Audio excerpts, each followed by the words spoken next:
After the Great Migration of peoples, the map of Europe changed significantly. In Western Europe, on the lands of the Roman Empire, new states emerged, which historians called barbarian kingdoms, because power in these states was held by Germanic barbarians who had come from across the Rhine. One such tribe were the Franks, who were destined to lead the next epoch in the history of Europe. The name Franks comes from the Proto-Germanic fra, meaning free. From the very beginning of their existence, the Franks were powerful and numerous, as they represented an alliance of several smaller tribes. Over time, all these tribes united into two alliances: the Salian Franks, who lived along the coast, hence their name meaning maritime in Frankish, and the Ripuarian Franks, who lived along the Rhine. Their name comes from the name of the riverbank. The leader who united the two alliances was the chief of the Salian Franks, Clovis, who came from the Merovingian family. Through marriage diplomacy, he successfully united the Franks in 485 and became their king. That same year, he began a war with the Gaul-Roman kingdom of Soissons. The following year, he defeated the Gauls in a battle near their capital and captured their territories. When the Alemanni invaded Frankish territory again in 496, Clovis defeated them in the Battle of Tolbiac, and then the Franks easily subjugated half of the Alemanni lands. In 500, Clovis attacked Burgundy and won the battle at Dijon. The Franks established a protectorate over Burgundy, which remained nominally independent.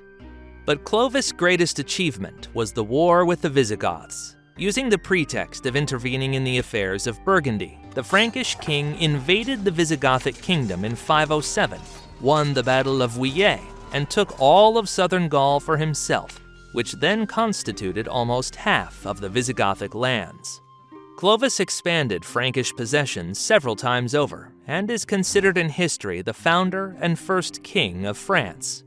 To strengthen his power, Clovis carried out administrative reforms, moved the capital to Paris, and also wrote a code of laws.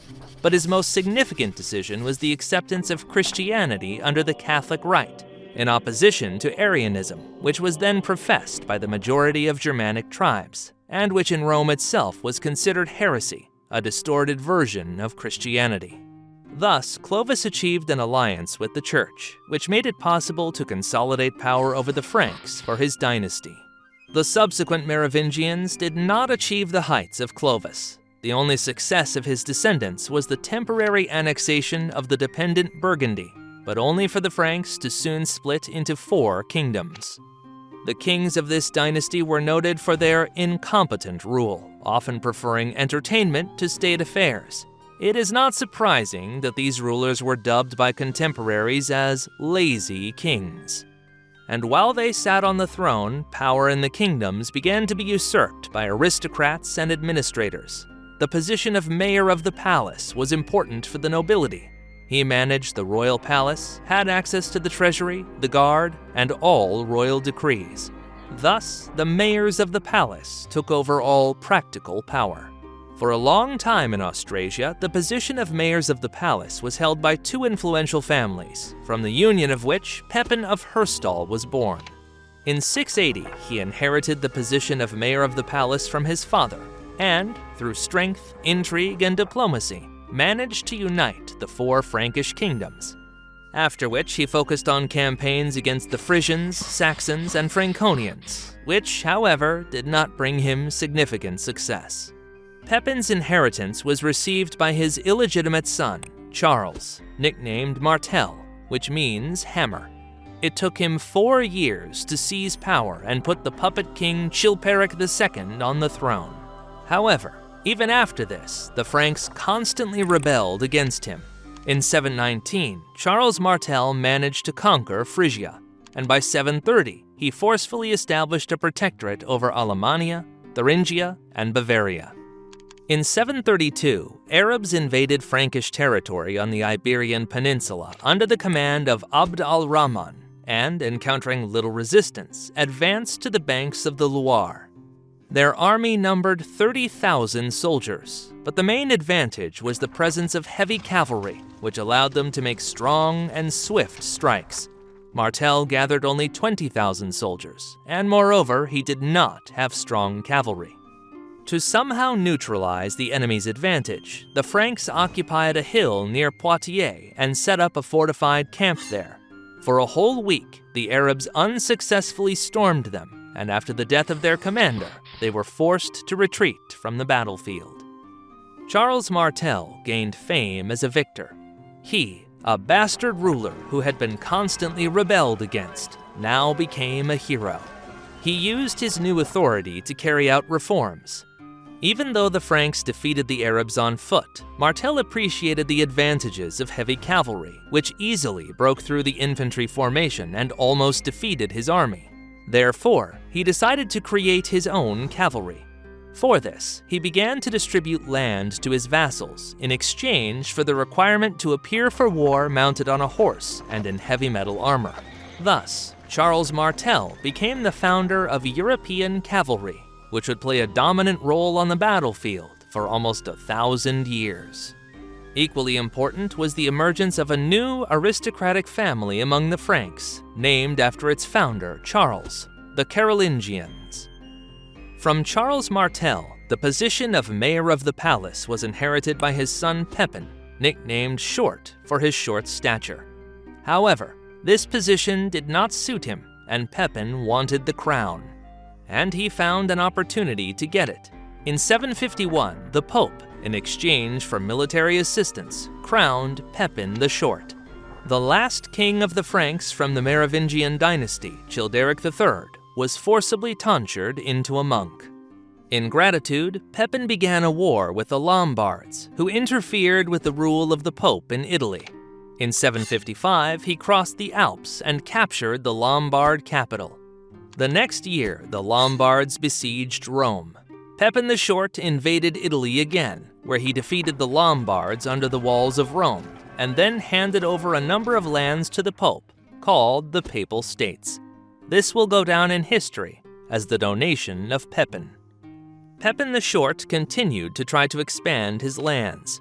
In 759, he captured Narbonne, and the next year he had to suppress the uprising of the Aquitaine people. Aquitaine was long reluctant to submit to the new dynasty. As soon as Pepin left it for the winter, the Aquitaines rebelled again, and he had to come here with an army the following spring.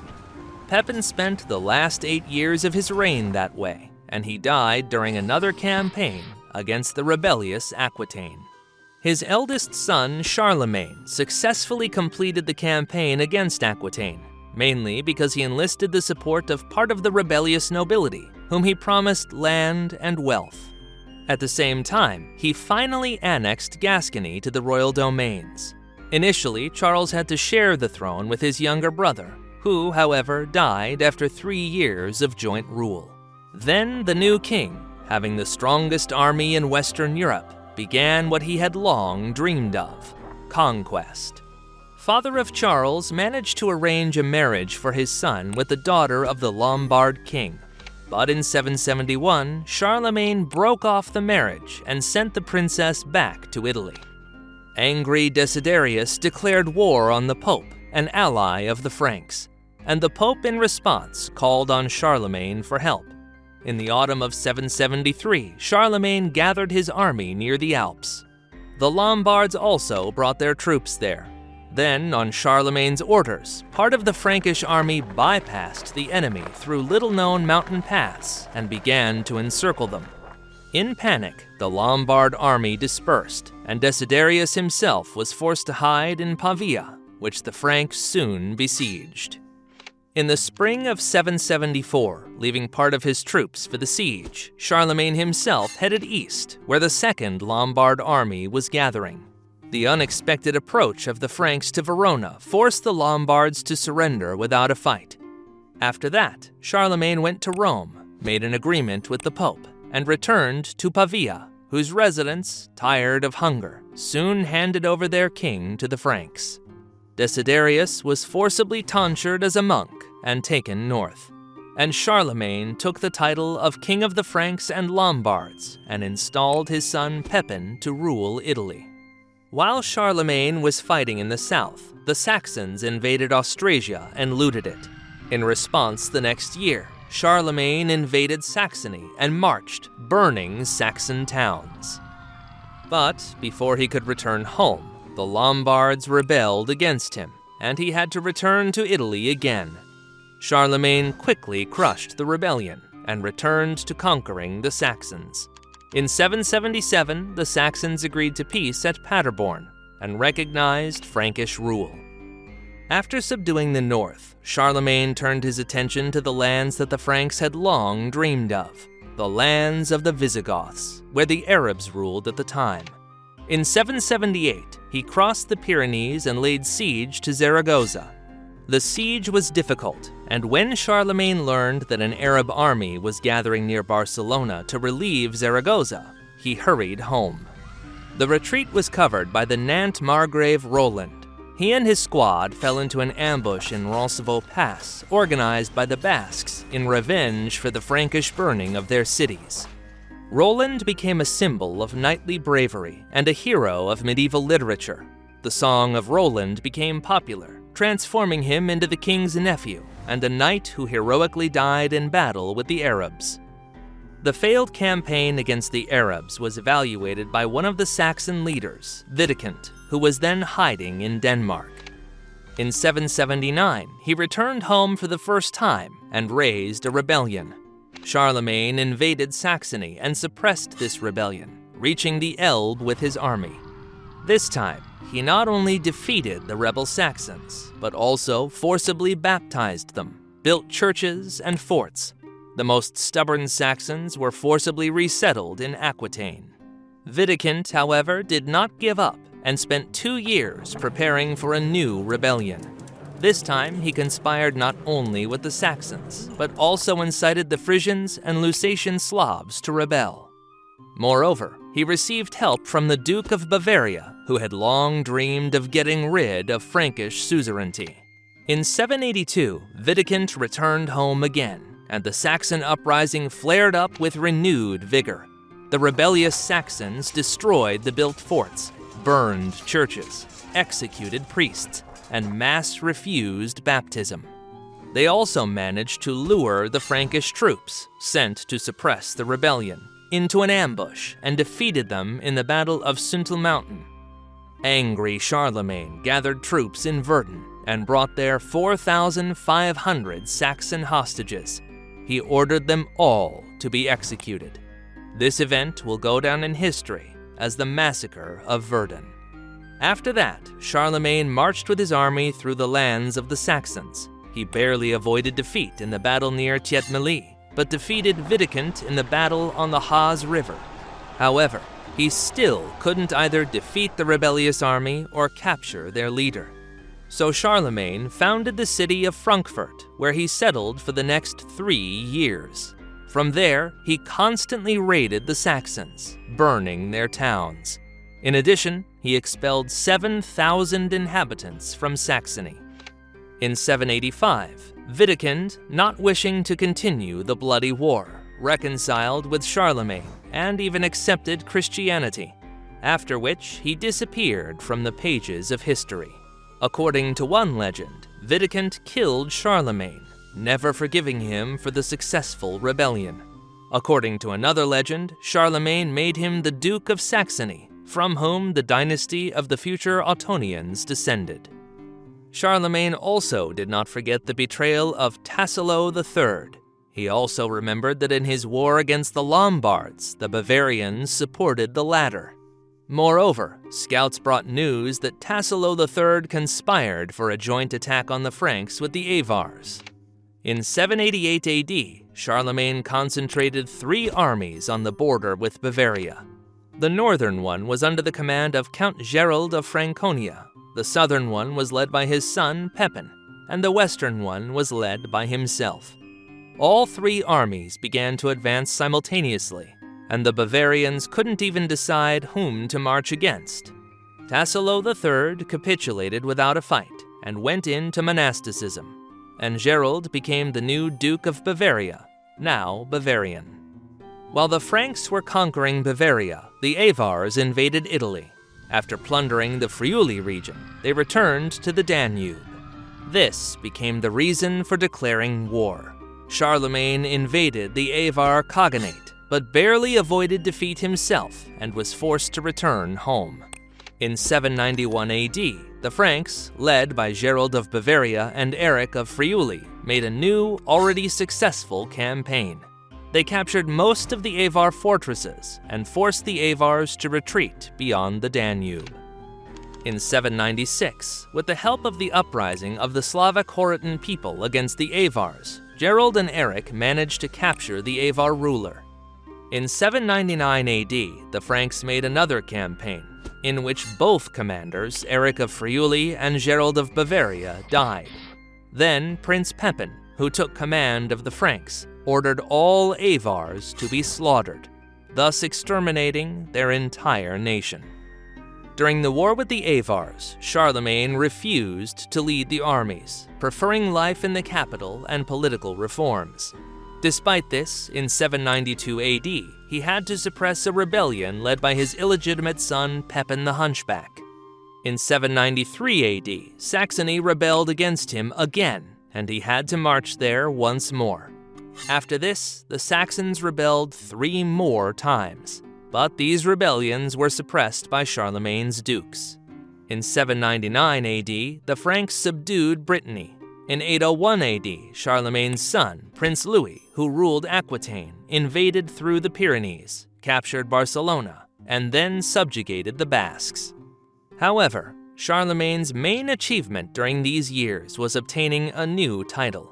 He used as a pretext the fact that in Byzantium in 797, Empress Irene came to power. According to the Franks, a woman cannot be emperor. This is how Charlemagne decided to become the new emperor. The Pope, who was expelled by the Romans in 799 AD, supported Charlemagne in exchange for him returning Rome under the power of Pope. Thus, in 800 AD, on Christmas Day, the 25th of December, Charlemagne the Great was crowned Emperor of Rome, and the Frankish kingdom became an empire. Tragic for Charlemagne was the year 810, when an epidemic took the lives of his 2 eldest sons. Therefore, all his lands were inherited by his 3rd son, Louis, who became the new emperor upon his father's death in 814 AD. His first decision was to expel almost all the courtly women, including his sisters, to the monastery, for which he was called the Pious. However, Louis the Pious' entire reign was marked by rebellions. In 817 AD, his nephew Bernard of Italy rebelled against him. He agreed to negotiations with the emperor, but he was captured and blinded, which led to his death. The next year, Brittany rebelled against Louis, but the rebellion was brutally suppressed. In 822 AD, the Bretons rebelled again and lasted in war for 3 years. In 830 AD, they rebelled once more, and this time won practical independence, which, however, the Franks recognized only 20 years later. In 830 AD, Louis faced a rebellion from his own children. They captured their father and forced him to renounce power. But a year later, they started a war among themselves and released their father, returning him to the throne so that he could decide their fate. In 837 AD, Aquitaine rebelled against Louis, led by his own grandson, who proclaimed himself King of Aquitaine. Louis was unable to suppress the Aquitaine rebellion. Upon the death of Louis the Pious in 840 AD, his sons again started a war for their father's inheritance. None of them had enough strength for a decisive battle and victory. Therefore, in 843 AD, the brothers signed the Treaty of Verdun, under which they divided the Frankish Empire among themselves. Thus, the empire ceased to exist. Although Lothair continued to call himself emperor, it was only a formal title. The Carolingians continued to fight among themselves, and their possessions became prototypes of European states. Lothair's lands became Italy in the future, Louis's lands, Germany. Charles' lands formed France, and the strip of land in the middle, later called Lotharingia, became the subject of disputes and wars until the 20th century.